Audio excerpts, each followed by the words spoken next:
On a l'habitude donc de faire des halakhot liés avec la paracha. Donc qu'est-ce que vous auriez pu imaginer comme halakhot liés avec la paracha?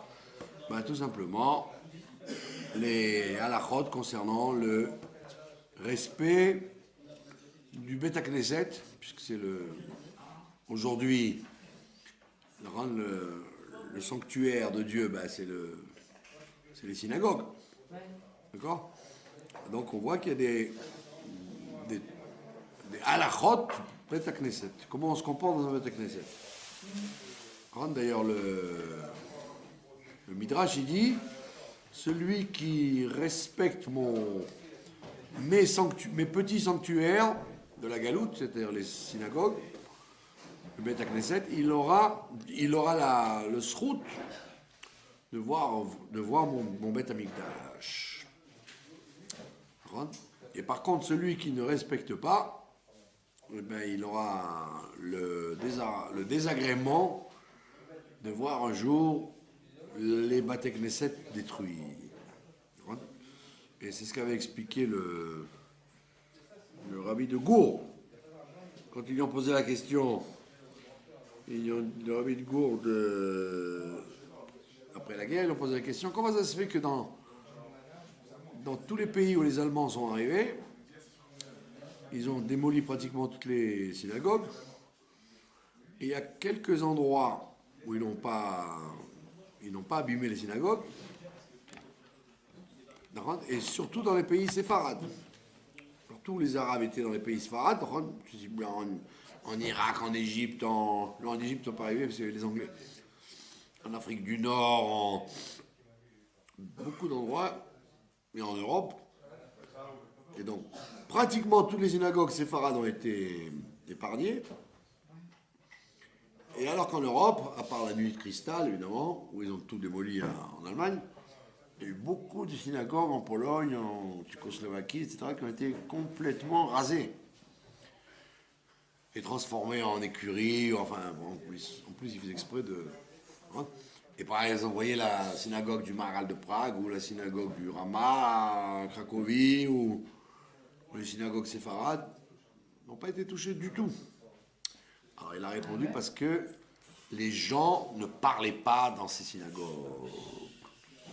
Les gens ne parlaient pas en dehors des tfilotes et des divrei Torah. Ils ne parlaient pas. Alors que dans les synagogues où c'était des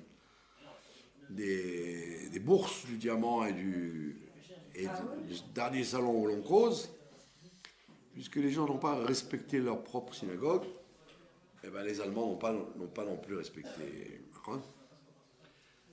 Comme on voit avec... je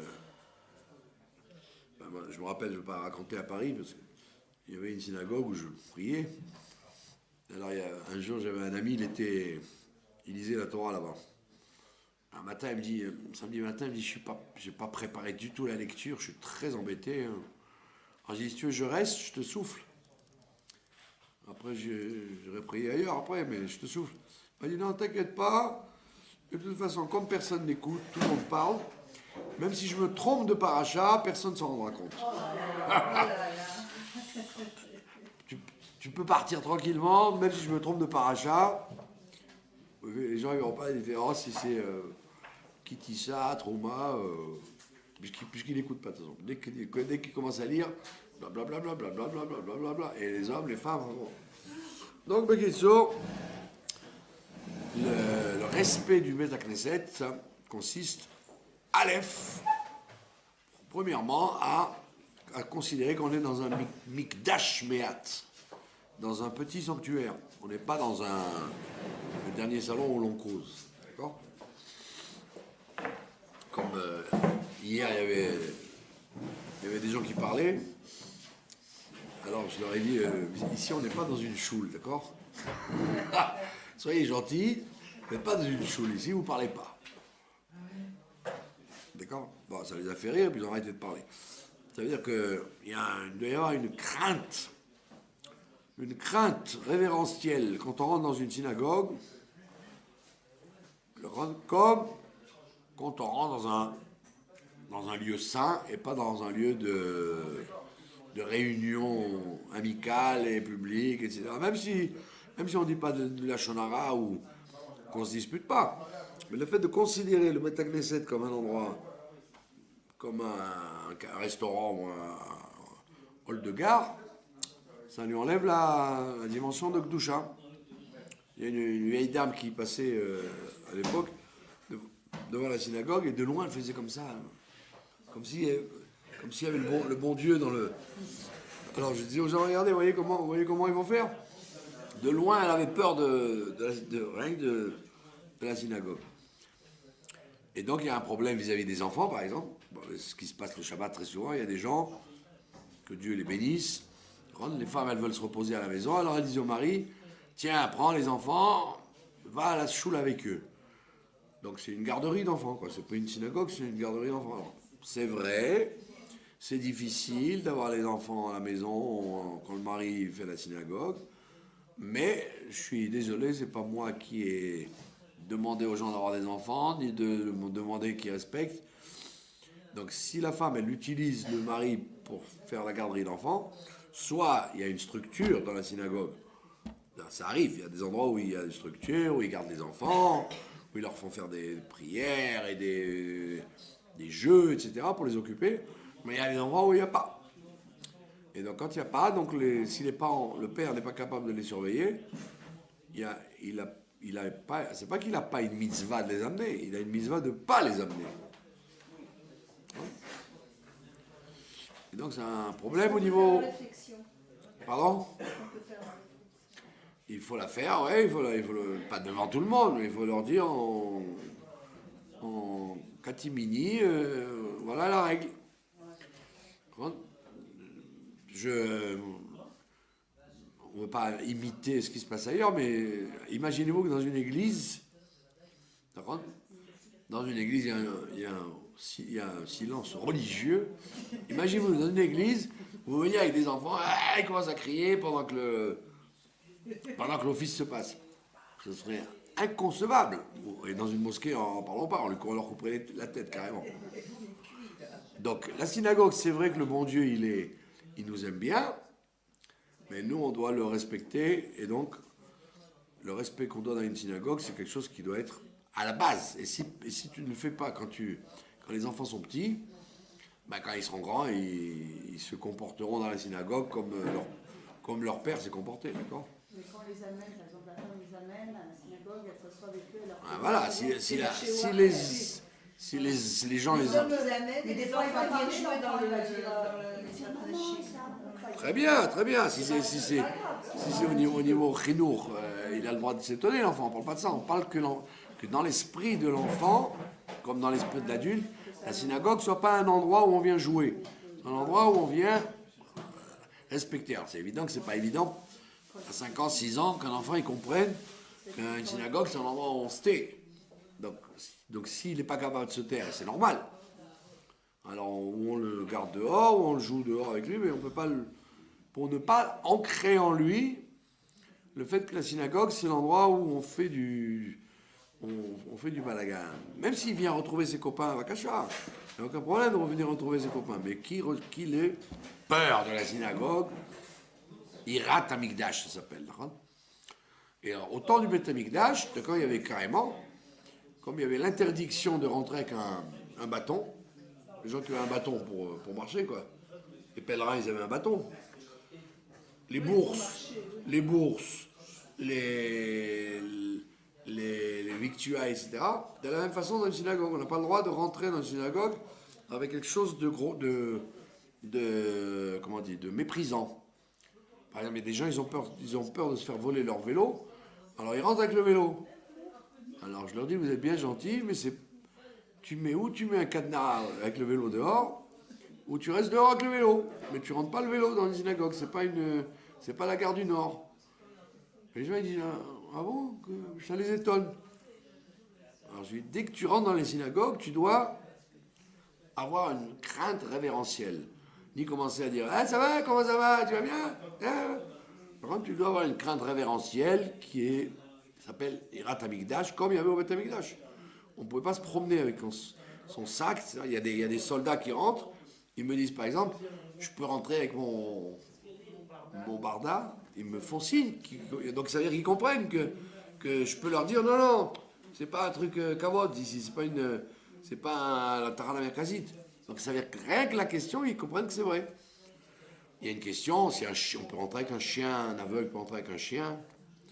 Alors il a le droit de rentrer avec un chien. Alors Moshe Weinstein permet, mais à condition qu'il se mette sous le siège du bonhomme et qu'il soit vers la porte, pas vers l'entrée. Etc., etc. Il y a une question par exemple pour les courses. Des gens qui ont fait les courses et ils se ramènent avec leur sac, leur sac de victuailles. Eh ben oui, si par exemple ils ont acheté de l'ail, c'est le moment de Pessah, il y a de l'ail qui. Et alors dans l'ail, toute la synagogue elle va sentir l'ail pour faire plaisir à. C'est une question de rentrer avec de l'ail au moins de Nissan, etc., etc. Donc tous ces halachot là, il faut les connaître pour ne pas déroger au principe de respecter la synagogue. Maintenant, il y a des halachot parallèles à ça.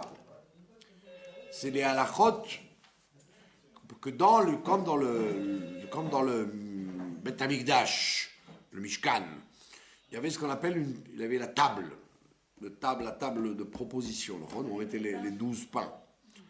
Alors on dit aujourd'hui qu'il n'y a plus de misbéach pour offrir le korbanot. Il n'y a plus la table des pains. Qu'est-ce qui remplace tout ça? C'est la table de la maison, la table à manger. Zeh hashulchan asher lifnei Hashem. Donc il y a d'autres dynimes justement qui correspondent au respect de la table. Donc c'est comme une synagogue en miniature, la table. Plus que toutes les autres pièces de la maison. Alors par exemple, il y en a qui disent qu'il ne faut pas changer les couches d'un bébé sur la table à manger, par exemple. Il faut faire ça dans une table à langer, ou alors une table de salon, une table de cuisine, mais pas la table où on mange le Shabbat, par exemple. Il y en a qui disent qu'il ne faut pas faire ça dans un endroit. La table ça s'appelle un misbéach. D'accord? Quand on est à table, c'est pas parce qu'on est à table qu'on doit faire comme les goïms, les rigolades, etc. Ça doit être un makom kadosh, la table aussi. Donc c'est difficile. On devrait être avec moi à table, ne dire que des divrei Torah, que des divrei Torah, ou des divrei reshut propres, quoi. Mais là, on parle de la table où on mange. Table où on mange. Alors, évidemment, il y en a qui mangent dans la table de la cuisine en semaine et dans la table, la salle à manger, le Shabbat. D'accord? Donc là, la table de la cuisine de la semaine, on est moins makpid. C'est une table où on pétrit le pain. C'est une table de service, voilà, de travail. Donc on est moins scrupuleux puisqu'elle a d'autres usages à l'origine que d'être une table de kavod. C'est une table de fonction. Mais la table de kavod, il faut lui donner les dîmes de kavod. Donc, comme vous avez dit, il ne faut pas mettre les pieds sur la table. Il y a des gens on peut mettre les pieds sous la table. Si on a tout préparé. Mais on ne doit pas mettre les pieds sur la table ou les pieds sur la chaise, par exemple. Et là, ils sont fatigués, ils mettent les pieds sur la chaise. Eh ben, on ne doit pas faire ça sur une table de salle à manger où on est censé honorer la table du Shabbat. D'accord? Donc tu as le droit d'avoir une chaise spéciale, si par exemple quelqu'un s'est cassé la jambe, on ne va pas le mettre à la cuisine. Mais pas utiliser les chaises de la maison pour ça. Même si c'est pas pendant le repas? Oui, vous voulez dire quand ça n'est pas dans le repas, oui, il y en a qui disent que c'est effectivement pendant les repas. C'est vrai, il y a une coula, heureusement, là-dessus, surtout dans les petites maisons. Les gens qui avaient des petites maisons, ils se servaient de la table en même temps pour faire de la couture et pour faire repriser des chaussettes et les devoirs des enfants. Quand les gens ils n'avaient pas des grandes pièces, donc ils faisaient les devoirs sur la table donc c'est vrai parce que c'est pas la table, c'est pas le moment où on mange. C'est pas la photo, on est en train de manger, effectivement. Hein? Donc je vous le concède, surtout qu'à l'époque, les gens n'avaient qu'une grande pièce. Ils vivaient dans la grande pièce. Donc la table de la salle à manger servait en même temps à faire les devoirs des enfants. Pourquoi maintenant on a 3 salons et chambres? Bon, on est plus large aujourd'hui. En général, il y a un salon, une salle à manger, il y a plus de chambres. Non, en France, on aurait des grands appartements. Voilà. Il y a des plus de commodités au niveau moderne. Bon, mais Kitsour, donc effectivement, non, il faut faire attention à ça, rien qu'au moment où on est censé avoir le repas, que ce soit le repas de Chol ou de Shabbat. Donc la table est un endroit de sanctification et pas un endroit de ripaille comme les rois de France. D'accord? Voilà. Est-ce que vous avez d'autres questions?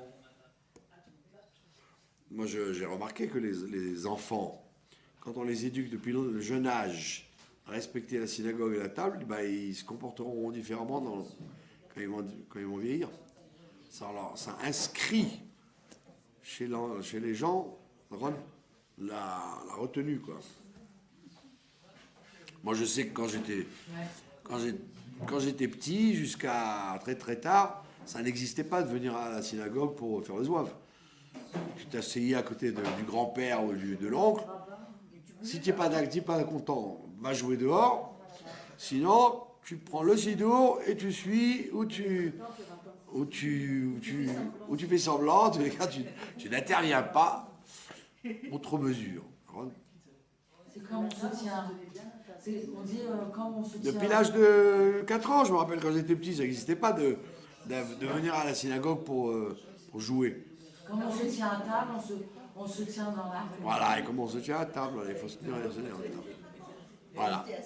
Alors, bien que le Rambam, ils disent comme les Arabes, que quand les gens se mettaient à table, ils ouvraient la ceinture, parce qu'ils commençaient à se détendre, d'accord? Mais il faut dire qu'à l'époque, les gens, ils mangeaient comme des tonneaux. Ils mangeaient beaucoup, énormément, les gens mangeaient. Et d'ailleurs, il y a un problème aujourd'hui chez les Admourim. Tous les Admourim que vous connaissez ou pas, ils sont malades parce qu'on les fait manger comme des oies. On leur fait manger des tchoulins à n'en plus finir et des kougels et des trucs. Enfin, c'est tout très très diététique, quoi. Tout ce qu'il faut. Et eux, ils mangent.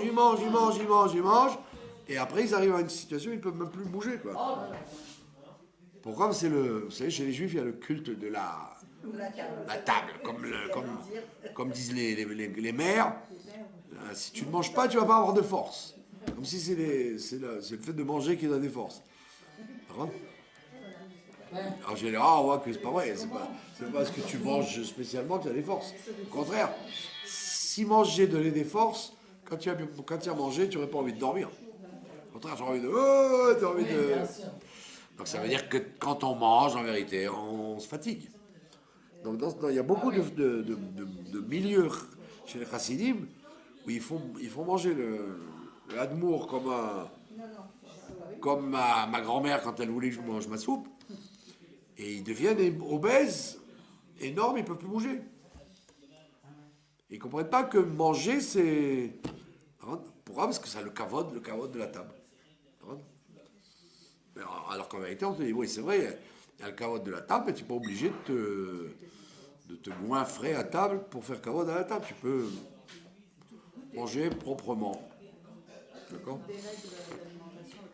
Et voilà, et nous, on doit manger beaucoup moins qu'on ne mangeait avant. La plupart des gens qui sont malades, c'est parce qu'ils mangent à cause de ce qu'ils mangent, pas à cause de ce qu'ils ne mangent pas. Toutes les maladies cardiaques et cérébrales et de circulation du sang, etc., viennent de ce que les gens mangent trop. Voilà, donc Bekitso, il faut donc se rappeler que aussi bien la synagogue que la table sont des endroits sacrés, des endroits saints. D'accord? C'est pour ça qu'il y a des chassidim, comment on dit, des spitz de Chabad. Quand ils mangent, ils gardent l'habit avec le gartel accroché et le chapeau. ils ne mangent pas en chemise. Donc, vous voyez des jeunes, par exemple, les jeunes, après le kiddush de Shabbat, ils enlèvent la veste, le chapeau, ils sont en chemise. C'est-à-dire que, attention, à l'attaque. À l'attaque. Pas ici les salades. Alors qu'il y a des gens qui restent habillés correctement parce que c'est évident. Comment tu te comportes tu es habillé à table, tu vas te comporter. Par contre, si tu es en chemise, c'est sûr que tu es plus prêt à te comporter de façon un peu sauvage que si tu restes en costume. Bon, aujourd'hui, il y en a qui disent c'est déjà beau, qui fassent le Motzi, Birkat Amazon c'est déjà beau. Mais c'est pas s'il faut niveler par le bas, il faut essayer de niveler par le haut. Comme il dit le rabbi précédent, que l'assimilation commence par la table. L'assimilation commence par la table. Comment tu te comportes à table, comme une bête ou comme un homme, bah tu vas finir par te marier avec une Goya ou pas. Et il dit ça commence à la table. Comment on se tient à table. Donc plus tu deviens épais, grossier, etc., plus tu risques d'en arriver à t'éloigner, quoi. Ouais, donc c'est une gymnastique, c'est une gymnastique. Et le Midrash dit que depuis qu'on n'a pas le Beth Amikdash, on est jugé par notre table. Donc il faut avoir des invités, il faut avoir des comportements, etc. Et les enfants, encore une fois, les enfants, il faut les habituer à se tenir comme il faut à table. Ouais, c'est pour ça que le Shabbat, je sais que le Shabbat, quand on était petit, c'était le calvaire de rester tout le repas à table. On espérait qu'après le poisson, on nous lâche pour qu'on aille jouer.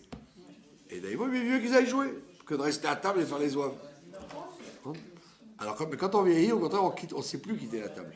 On peut rester 6 heures. Mais quand on est jeune, hop. Donc il faut pas forcer les enfants à rester à table s'ils vont ils vont se comporter comme des sauvages. Voilà. Il faut dire Leilou Nishmat. Leilou Nishmat, Moshe ben Yitzhak Tzadok. C'est le papa de Esther. Allez, voilà, Leilou Nishmat, Moshe ben Yitzhak Tzadok.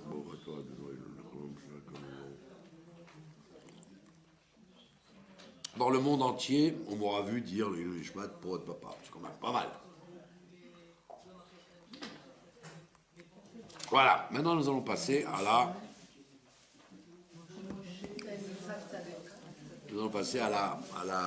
paracha.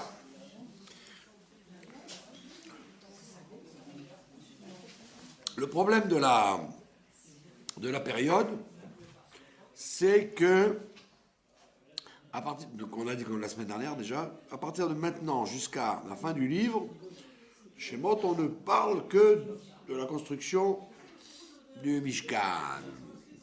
Donc c'est... Bon, ceux qui aiment les dessins et les illustrations, c'est bien pour eux.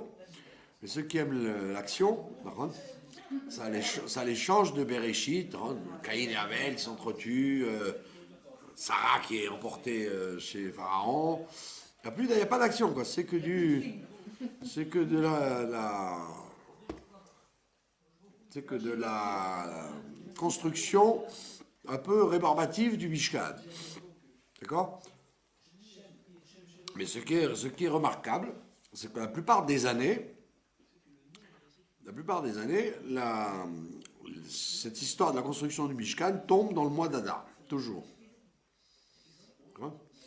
Tombe dans le mois d'Adar. Que ce soit le premier Adar ou le deuxième Adar. Donc il doit y avoir sûrement une corrélation entre le temps et l'espace, entre le mois d'Adar et le Mishkan, l'espace Mishkan. Quelle est donc la corrélation? Tout simplement, vous savez ou vous ne savez pas, le mois d'Adar, c'est le seul mois qu'on peut dédoubler. Vous savez que l'année lunaire fait 355 jours. L'année lunaire, elle fait 355 jours. L'année solaire, elle fait 365 jours. Donc, on n'est jamais en phase. On a toujours 10 jours de décalage. Alors, les musulmans, par exemple, qui ne se basent que sur l'année lunaire, ils peuvent arriver à faire le ramadan au mois de Tammuz, en pleine chaleur, ou alors de le faire en plein hiver, comme maintenant, sous la neige. Donc, chez eux, les fêtes ne tombent jamais en même temps par rapport au temps et au climat. Nous marions le calendrier solaire et le calendrier lunaire. Donc les mois, on les compte d'après la lune. Le mois de Nissan, on tourne le calendrier d'après la lune, mais les années, on les compte d'après le soleil. Donc il faut donc s'amuser à rattraper toujours qu'une année de 355 jours, l'année lunaire de Nissan jusqu'à Adar, elle retombe sur ses pieds avec l'année solaire. Alors si vous ne comptez pas le retard que vous avez, ben, vous perdez 10 jours chaque année. Vous perdez 10 jours. Donc on perd ces 10 jours au fur et à mesure, et puis hop, et on les rattrape. On rajoute donc un mois. Donc 3 fois 10 jours, on rattrape pour retomber sur nos pieds, que l'année lunaire retombe comme l'année solaire. Et donc on voit bien que on s'arrange toujours pour que tout ça, et la base de tout ça, c'est pour que la fête de Pessah tombe au printemps. Chamor et Trodesh à Aviv. Il faut toujours s'arranger pour que quand les petits oiseaux chantent et que les arbres refleurissent, nous soyons au mois de Nissan. D'accord? Donc, le retard qu'on rattrape, on ne peut le rattraper qu'en fin d'année, c'est-à-dire en Adar. Voilà. En fin d'année par rapport à Adar. C'est-à-dire que c'est normal. Quand j'ai fini mon calcul, je dois me dire, oh là là, mais ça va, je vais pas être en printemps pour Nissan. Donc, je sais s'il faut rajouter ou pas un mois ou non. Vous avez compris? C'est pour ça que c'est en Adar qu'on rajoute toujours et pas un autre mois. Sinon, vous avez compris le jeu. Donc, on voit bien que le mois d'Adar, en quelque sorte, c'est le mois final donc, de tous les mois. Et c'est pour ça qu'on peut le dédoubler pour pouvoir récupérer. Et le Mishkan, c'est l'étape finale de la présence de Dieu qui passe des mondes supérieurs à ce monde-là. Le Mishkan, ou le temple, le troisième, qu'on attend, c'est une vérification qu'on est en phase avec la présence de Dieu. D'ailleurs, Mishkan, c'est en même temps la chose Shrina. La Shrina, la présence de Dieu, elle descend, mais tant qu'elle n'est pas descendue dans ce monde-là, elle ne s'appelle pas Shrina. Elle s'appelle... c'est comme un avion. Donc il n'a pas atterri, ben, il s'appelle toujours un avion en vol. Même s'il est proche de la Terre, il s'appelle toujours être en vol, il ne s'appelle pas à terre. Donc on voit qu'il y a un parallèle entre l'année qui s'écoule et que je termine dans l'Adar, et le processus de présence de Dieu que j'ai commencé, en vérité je l'ai commencé avec Abraham Avinu. J'ai fait descendre la présence de Dieu et il y a eu des hauts et des bas. Il y a eu des hauts et des bas, puisqu'à un moment, la présence de Dieu s'est installée. Après, elle s'est retirée avec nos fautes. Donc c'est le baromètre de notre comportement, le Mishkan. C'est pour ça que le prophète vous dit, Dieu il n'en a rien à faire de vos sacrifices, vous n'êtes pas comme il faut, hop, allez, je vous l'enlève le Beth Amikdash. Vous n'êtes pas fait pour ça. Et c'est pour ça que, qu'est-ce qu'on attend, nous? Qu'est-ce qu'on attend pour faire la fête? On attend le troisième Beth Amikdash. On n'attend pas des étapes intermédiaires. On attend la preuve que Dieu aura agréé notre travail de 3500 ans, c'est que, boum, il va faire descendre le Beth Amikdash dans ce monde-là, concret. D'accord? Donc c'est la corrélation qu'il y a entre le temps et l'espace. D'accord? Le temps et l'espace. Donc, le temps, donc on a travaillé 12 mois, on a travaillé de Pessah, la sortie d'Égypte, jusqu'à fin d'Adar, on travaille. Et là, la même chose. Il y a eu la sortie d'Égypte, Mishkan, jusqu'à troisième temple. Même l'un c'est le temps, l'autre c'est l'espace. Maintenant, qu'est-ce qu'il y a de curieux dans cette histoire-là? C'est que le mois d'Adar, comme par hasard, bien qu'il soit le dernier des mois, on dit sur lui, Mishe Nichnas Adar, Marbim Besimcha. On dit pas ça ailleurs. On dit pas ça en Tevet, en Kislev. On dit, quand arrive Adar, il faut augmenter la joie. Ben évidemment, alors vous allez dire ça grâce à cause de Purim, etc., etc. Mais ouvda, que j'aurais pu dire, moi, si c'est à cause de Purim, alors j'attendrai le deuxième Adar.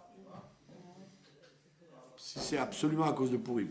J'aurais dit, le premier Adar, ne te casse pas la tête, c'est du semblant.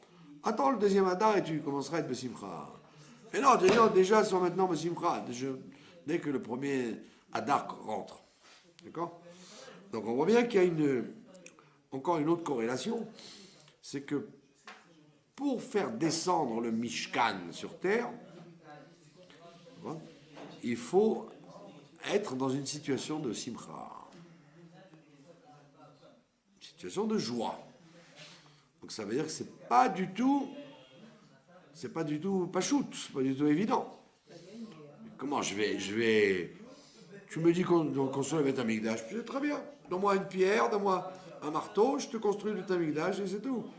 On te dit non, il faut être dans la joie parce que c'est ça la clé de toute la Avodat Hashem. Toute la clé de la Avodat Hashem, c'est d'être Besimcha. C'est une chose qui est extrêmement difficile à réaliser. Alors évidemment, si on te le disait pas, ben tu aurais dit, bah non, j'ai pas envie d'être Besimcha, laisse-moi tranquille. Ma tristesse me convient. Mon pessimisme me convient. Atzvut, le négativisme me convient. Là, on te dit pas du tout. L'essentiel du travail de Hadar, donc c'est la finition de toute la construction du Mishkan et la finition de l'année, traverser toute une année. Comment on va voir si tu as effectivement dû faire un bon travail? Tu as travaillé comme il faut dans les 11 mois. Quand dans le 12e, tu es joyeux. Dans le 12e mois, tu dois être joyeux. Alors, tu es joyeux de quoi? Pourquoi il faut être Besimcha? Pourquoi faudrait-il être Besimcha? Justement, être Besimcha parce que tu as reçu la Torah, tu la pratiques, à chaque instant, tu construis un élément spirituel du Mishkan, par tes prières, par ton étude, par tes bonnes actions, etc. À chaque instant. Et donc on t'a donné un goral, un sort extraordinaire de faire descendre la présence de Dieu sur terre. Voilà. Après, c'est qu'on dit que même les gens qui sont partis de ce monde sans voir le Beth Amikdash, s'ils ont réalisé dans leur vie le maximum de bonnes choses. Alors ils sont partis comme des petits sanctuaires, des petits mikdash. Et donc c'est de ça qu'on parle quand on dit qu'il faut être besimcha. Être besimcha, ça veut dire avoir conscience du métier qu'on t'a mis sur le dos. De faire des choses qui sont la présence de Dieu sur terre. En ce moment, dans le Daf Hayomi, la page du Talmud qui correspond à la... En ce moment, alors il y a une espèce d'ironie du sort, parce que quand on a commencé le Shabbat Mevarchim de Hadar, on a commencé le Pérec qui parle de la destruction et des catastrophes du deuxième temple. On appelle ça le Pérec à Nizakim. Le Pérec, où il amène toutes les catastrophes qu'il y a eu depuis l'histoire de Kamsa et Bar Kamsa et de Titus et de Vespasien et de toutes les catastrophes qu'il y a eu dans la destruction du temple, avec le massacre de Bétar et il raconte que des trucs à vous arracher la chemise, quoi. Un truc très très triste. D'accord? Des trucs très tristes. Et donc ça veut dire qu'il y a un parallèle, encore une fois. On vous raconte, le Mishkan, Trouma, construit pour moi le Mishkan, et en même temps on dit, oh, n'oublie pas, quand tu lis dans le Talmud, tu as fait tout le contraire de ce qu'il fallait faire. Tu n'as fait que des actions qui ont poussé le bon Dieu à te l'enlever, ce Mishkan. Donc ça veut dire que le mois d'Adar, il est là pour dire, attends, mais tu te rends compte de la chance que j'ai? Moi, j'ai été choisi pour faire le Mishkan. Et alors, dans les histoires qu'on raconte, on raconte l'histoire de Titus. On dit que Titus, quand il est mort, il est venu il était dans un bain dégoûtant, etc., dans l'enfer, là-haut. Là-haut, en bas, je sais pas où c'est. Et puis, quelqu'un, il le voit, il lui dit... il dit, qui est important? Qui est important? Il dit, c'est le Ham Israël. Il dit, quoi? Mais tu as détruit le temple, tu leur as fait des misères. Et il dit, oui, d'accord, mais là d'où je sais que c'est le Ham Israël qui est fondamental. Sur lui tout repose. Après, il s'interroge Jésus, même Topo. Et Topo, il dit, et Jésus, il dit quoi? Mais tu t'es révolté, tu as créé une nouvelle religion, Qu'est-ce qui est important? Mais il dit, c'est l'âme Israël. Et un des événements, c'est que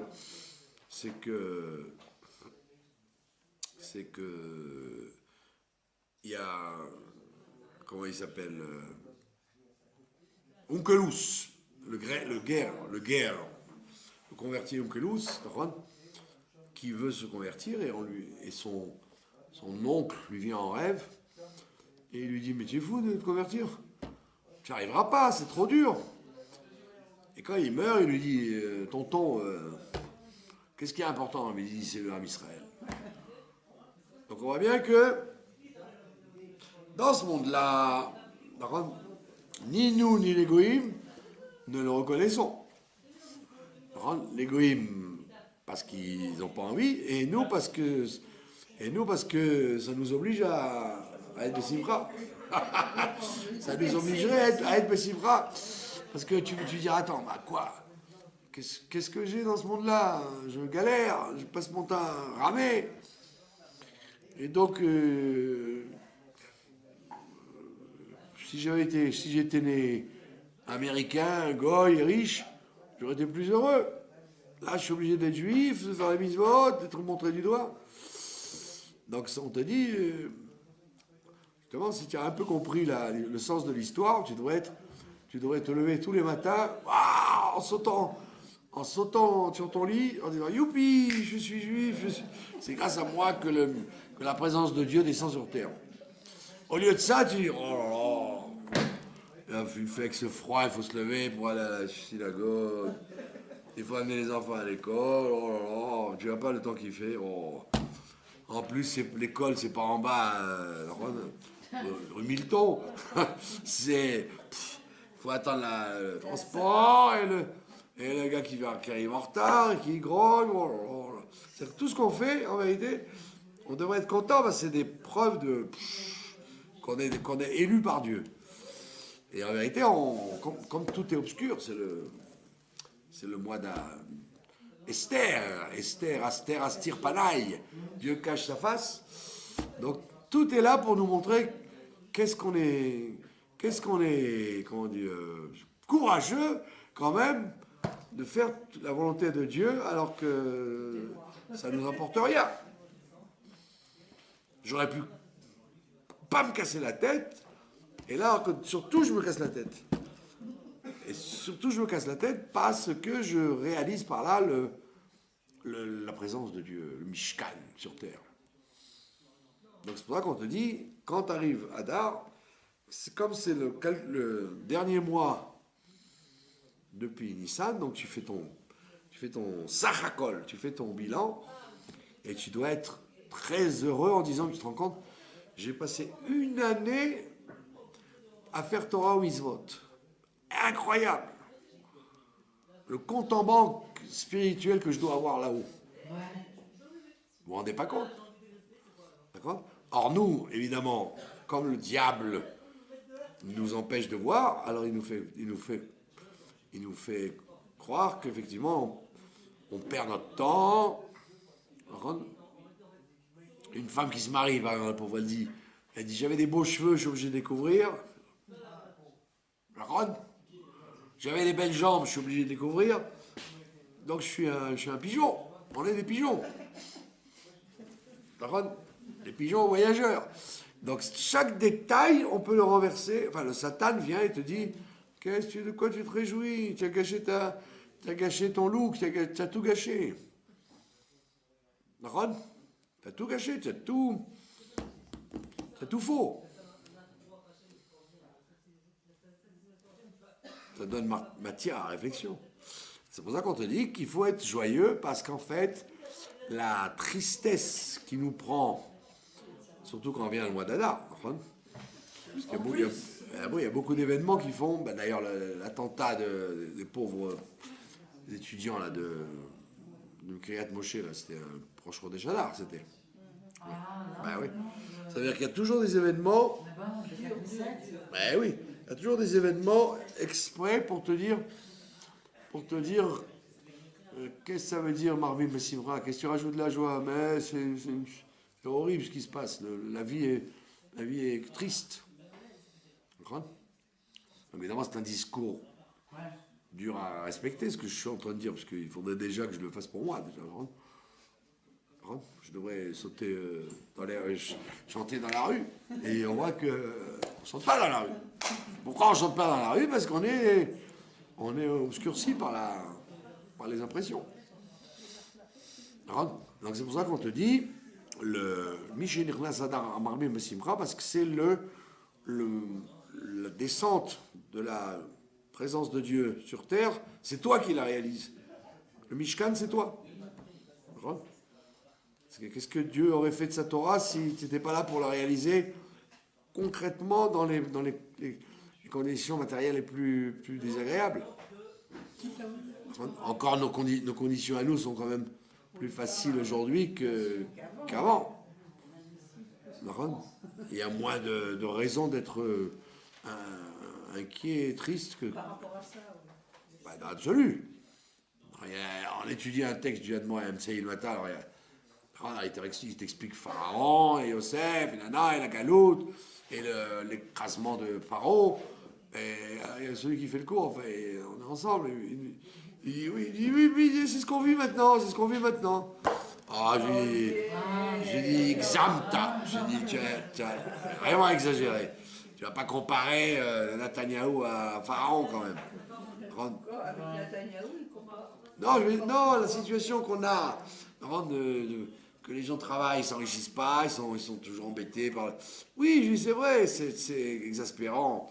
Le pouvoir des banques, Oui, mais c'est la fin.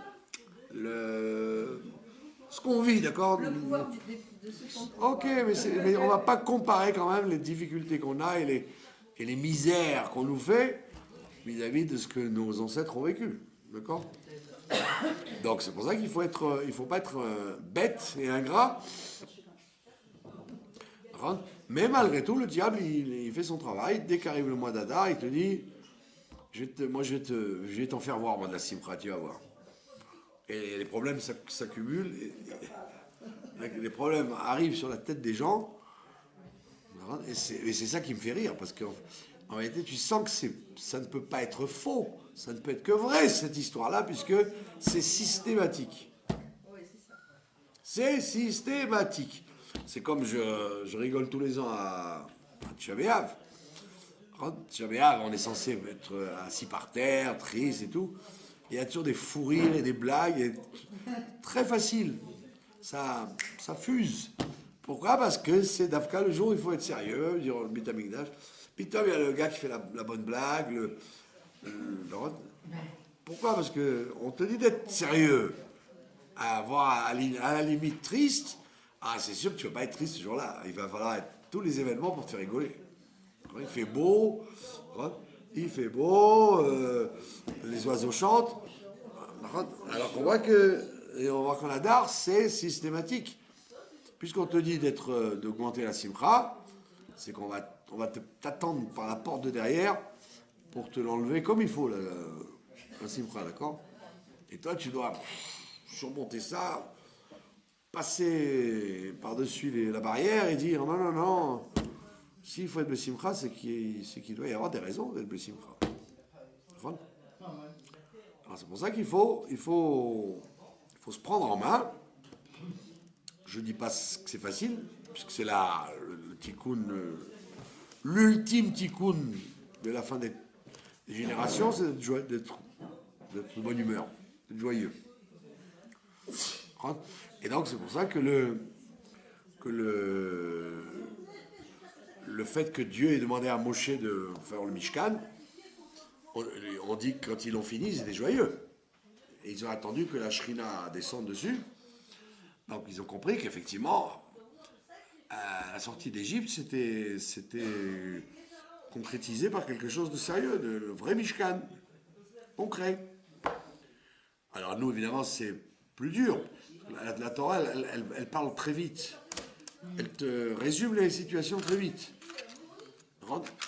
Alors que dans la vie, c'est pas comme ça. C'est pas comme dans la Torah. Dans la Torah, c'est une paracha, l'autre paracha, tac, tac, tac, tac, tac, tu as fini, tu as tout raconté. Alors que nous, notre histoire à nous, c'est 2000 ans. Eux, c'est quelques jours. La sortie d'Égypte, Mishkan, tu as vite fait le lien. Mais nous, c'est 2000 ans. Quand on te dit le temps va être reconstruit, nanana. Donc c'est très très lent notre Mishkan à nous, à construire. C'est très très lent parce qu'effectivement c'est comme on l'a vu déjà plusieurs fois dans le travail. Quand tu construis une maison, les fondations, les murs, ça va très très vite. Très très vite. C'est pour ça que les câbles animent, en général, ils s'embrouillent tous là-dessus. Parce qu'ils disent aux gens, vous voyez, quelques jours, le béton, nanana, les murs, nanana. Ah, le gars il dit, je suis content, ça y est, je vais rentrer chez moi bientôt. Ça, c'est le début, les gros travaux, c'est rapide. Mais après, arranger l'électricité, que ça passe par là, et l'eau, et que les finitions de chaque fenêtre soient faites, ça peut prendre des années. Et comme voilà, donc le travail de la galoute, ça pouvait être rapide, mais nous, on s'occupe des finitions. Finish. Comme on s'occupe du finish, c'est extrêmement précis. Et c'est extrêmement laborieux. Et c'est pour ça d'ailleurs que les ouvriers du finish sont payés beaucoup plus cher que les ouvriers du gros. Les gens qui amènent le béton, ils sont payés des clopinettes. Mais celui qui vient vous finir le mur, sans qu'il y ait une trace sur le mur, mais il est payé 300 ou 400 shekels de l'heure. Pourquoi? Parce que c'est lui qui va donner l'aspect de la maison. Alors nous, on est appelés à travailler, on est les gens du finish, on est les ouvriers du finish. Donc c'est pour ça que ça nous paraît très long et ça nous demande beaucoup d'efforts. Et l'effort le plus fort, c'est celui justement d'être Bessimcha. Joyeux, comme on dit le matin, Shrenu, Matov, Chelkenu. Heureux notre sort, heureux notre chance, heureux notre lot. Et donc, Bezrat Hashem, on va essayer de réaliser ça au mois d'Adar et de faire descendre la présence de Dieu immédiatement dans le monde et dans notre vie. Bravo de m'avoir écouté.